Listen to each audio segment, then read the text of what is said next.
Forget the giant. Every film, every historical drama, every illustration of medieval cavalry has sold you the same lie. A massive stallion, towering hooves, a beast fit for the jousting fields of Europe. But the samurai, the most feared mounted warriors in Japanese history, rode something that looked, by those standards, like a very stout pony. 13 hands, barrel-chested, shaggy, and completely definitively superior to any warhorse Europe ever produced. In the terrain that actually mattered. This is the Kiso horse. And this is the story of why small was the most powerful military advantage in medieval Japan. The Kiso Valley in Nagano Prefecture. Volcanic mountains, narrow ravines, cedar forests so dense they block the sky. This is where the breed formed. Not on plains, not in breeding programs designed for cavalry charge. In mountains, and the mountain left its mark on every dimension of the animal. Average height, 132 centimeters, just over 13 hands, but look at the chest. The girth of a Kiso horse averages 167 centimeters, a barrel-like thoracic capacity extraordinary for its size, built over generations for one purpose: extracting oxygen from thin mountain air. At altitude, larger lungs per unit of body weight mean sustained speed without oxygen debt. The Kiso doesn't tire on climbs the way flat land horses do. Then the legs, short, dense with cannon bones 18 centimeters in circumference, thick as structural timber. Heavy, hard hooves that grip rock faces and irregular terrain without slipping. And a low center of gravity. The Kiso's compact form means its weight sits close to the ground. On a 30-degree slope, this is not a cosmetic feature. It is the physics of staying upright. The Kisoji, the ancient mountain highway connecting the heartland of Japan through the Alps, was considered impassable by conventional cavalry wisdom. Historical records note that on this road, quote, horses stepped on boardwalks and fell to the bottom of the valley. Those were larger horses. The Kiso walked this road regularly, transporting goods, carrying troops, navigating the same terrain that ended other animals' lives. The contrast with larger continental breeds is not a matter of courage. It is mechanics. A European destrier, 148 centimeters, massive chest armor, bred for the charge across flat Flemish fields, places enormous force on a narrow hoof contact patch. On flat ground, devastating power. On a Kiso Valley mountain slope, or in the spring mud of the Kanto Plain. A liability.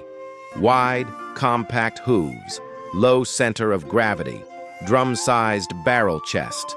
These weren't the Kiso's limitations. They were its engineering specifications, perfectly matched to the only terrain that Japan's geography offered. The samurai didn't choose the Kiso because it was all that was available. They chose it because nothing else worked. Before the katana, before the code of Bushido, before the image of the lone swordsman that defines the samurai in popular culture, there was the bow and the horse. Kyuba no Michi, the way of horse and bow, the founding phrase of samurai identity. Early samurai were not primarily swordsmen. They were mounted archers, and the weapon they carried, the yumi, was one of the most unusual bows ever designed, over 2 meters tall, asymmetrical, with the grip positioned 1/3 from the lower end, creating a bow that extended far above the rider's head. The reason this worked on horseback was the Kiso. At 13 hands, the horse's compact profile left room above for the yumi's upper limb to clear the shot. A taller horse would have required constant angle adjustment. The Kiso created the firing platform. And then there is the critical detail that most historians overlook. In Yabusame, the mounted archery training that Minamoto no Yoritomo institutionalized in the late 12th century, the samurai rider released both hands from the reins. He galloped 255 meters at full speed, controlling the horse purely through knee pressure on the barrel chest. The Yumi required both hands to draw and fire. The Kiso's broad back, short barrel, and trained sensitivity to knee signals made this physically possible. The archer's knees spoke. The horse listened. An arrow was released toward a 15-centimeter target, the gap beneath the helmet visor of the Oyoroi armor, at full gallop by a rider with no hands on the reins. Not every time, but often enough to win battles. In the Genpei War, the civil war of 1180 to 1185 that birthed the samurai class as Japan's ruling elite, one commander demonstrated what Kiso cavalry could actually do. Minamoto no Yoshinaka was born in the Kiso Valley. He knew the mountains the way the Taira clan never could. And he had horses that could go where the Taira's cavalry couldn't follow. When Yoshinaka launched his western campaign against the Taira in 1183, he moved his 10,000 cavalry through mountain routes his enemies hadn't defended, because they believed no cavalry force could use them. They were wrong about the Kiso. At Kurikara, Yoshinaka directed the main Taira force into a mountain pass while he sent his Kiso cavalry onto the high ground on both sides. When the trap closed, with fire-bearing cattle driving into the Taira's rear and mountain cavalry charging from above in darkness, the Taira army collapsed. 60,000 soldiers routed by a mountain force that had turned the terrain itself into a weapon. Yoshinaka captured Kyoto 3 months later. The lesson commanders took from Yoshinaka's campaign defined Japanese military architecture for the next 4 centuries.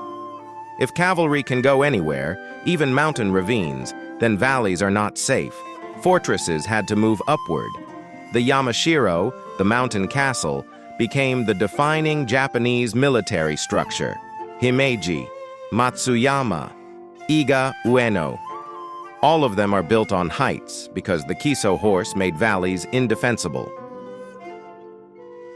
The Meiji government that modernized Japan after 1868 looked at the Kiso horse and saw a military liability. It was small. It looked like a pony. Western cavalry rode tall horses, and Japan needed to compete. The order came down: geld all Kiso stallions. Only Western imported horses would cover Kiso mares. The breeding of the only native horse of Honshu, the animal that had built medieval Japan's military supremacy, was systematically dismantled by government decree. By 1899, 6,823 Kiso horses. By the 1950s, dozens. The crossbreeding program had erased the breed's genetic integrity, and then mechanization eliminated even the demand for the crossbreeds. By 1976, 32 Kiso horses left alive in the world. The breed survived because of one detail that no bureaucrat had accounted for. A single stallion had been donated to a Shinto shrine as a holy horse, Shinmei. Religious custom made him untouchable by government order. He was never castrated. He and a Kiso mare named Kayama produced a colt in 1951, Daisun Haruyama. That one stallion sired over 700 offspring in his lifetime.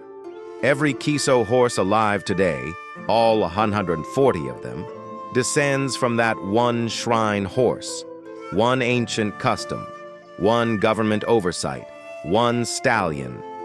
That is the margin by which the breed survived.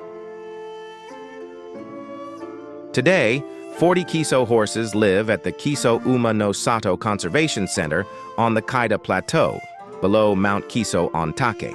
Another 100 are spread across breeding programs in Nagano and Gifu. Peer-reviewed research published through Gifu University shows the effective population, accounting for inbreeding, at just 45 genetically distinct individuals.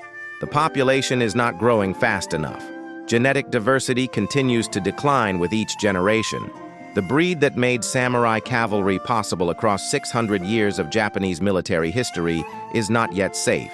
Yabusame ceremonies still happen at Tsurugaoka Hachimangu Shrine. The horseback archers still ride, still fire at 3 boards, still control their mounts with their knees. And at some of those ceremonies, the horses are Kiso. One tradition has survived the other, just barely. The Kiso horse is not a relic. It is a measurement of what happens when an animal and a landscape and a military culture evolve together until each is unimaginable without the other. The samurai's bow required the Kiso's chest. The Kiso's hooves required the mountain passes. The mountain passes required a general who understood that terrain is not an obstacle, it is a weapon. Take away the Kiso and none of it assembles. No Yabusame, no mountain fortress strategy, no Kurikara, no Yoshinaka entering Kyoto. The small horse was the fulcrum of the entire lever.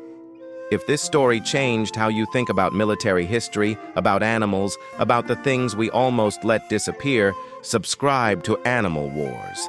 The Kiso is still here, barely, and it still matters.